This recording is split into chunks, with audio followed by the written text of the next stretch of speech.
Hi guys, welcome back to my channel. Your makeup is terrible. Your makeup is terrible. Welcome back to America's Voice Live. Log Cabin Republicans, for those of you who don't know, is the nation's largest LGBT conservative organization in the country, and they announced on Monday via an article that they would be supporting President Donald Trump for re-election, stating that he has fulfilled his responsibilities and his promises to the LGBT community, including but not limited to the eradication of AIDS, hopefully within the next 10 years. They appointed Rick Grinnell as ambassador to Germany, the highest-ranking openly gay official in American history.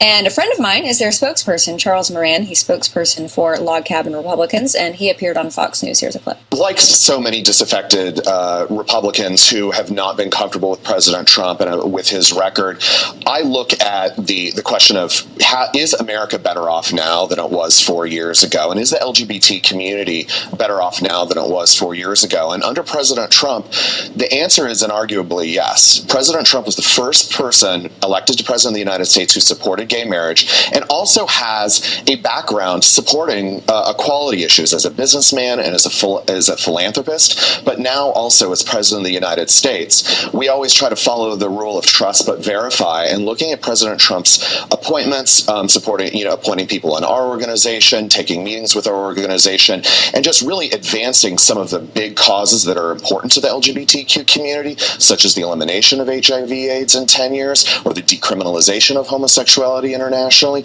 These are really big issues that President Trump has stepped forward on, and it heartens our organization to be able to support him.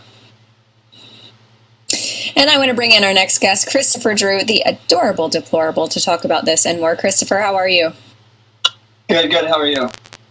Good. So give me your thoughts on Charles's comments there on Fox News. Well, I think his comments were actually really correct. I think that Donald Trump has made strides for the LGBT community. But I think that the LGBT community isn't the biggest problem in the country right now. I think the problems that we have to worry about right now are things that are happening in Portland and things that are happening with Antifa. I think those are really more important issues than the LGBT community, although he has made a lot of strides, more than any other president before him, to make sure that the LGBT community is comfortable and making sure that we have the same rights and the criminalization of homosexuality worldwide. I think that he's doing great with LGBT, but I think we have bigger issues at hand. Yeah, and let's dig into that bigger issue. We are coming off of a weekend of violence in Portland between Antifa and Patriot groups. Talk to us about that. Well, I was in Portland, and I can tell you, I recorded the entire event from the beginning to the end, and we had no violence whatsoever. There was 13 people arrested. That was all from Antifa. By the end of our rally, after we dispersed, where the other Patriots went was up to them. They're American citizens. They have the freedom of choice. They can go wherever they want.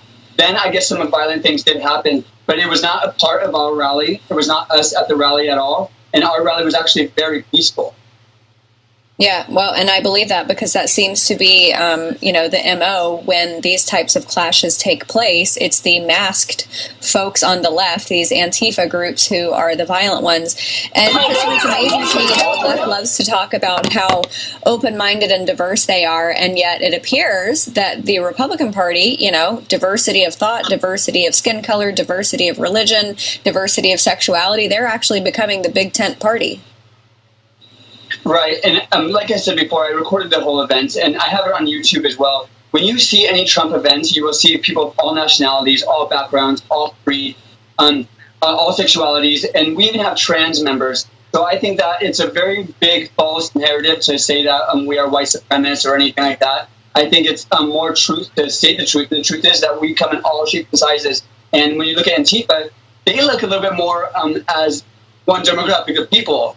You know what I mean? Like, they look very, you can kind of tell who Antifa kind of is. In fact, a lot of people were thinking I was part of Antifa because I have bright hair and I dress a little bit with style, I guess.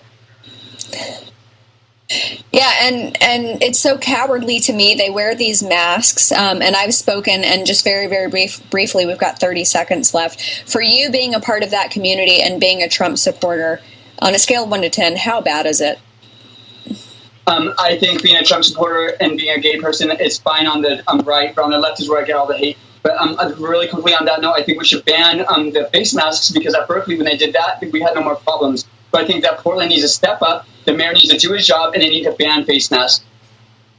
Yeah. If these people believe so firmly in their movement, then they should not be, cowardly about it. They should be courageous and show their faces if they feel that strongly. Christopher Drew, the adorable deplorable, thanks so much for joining us. Thank you.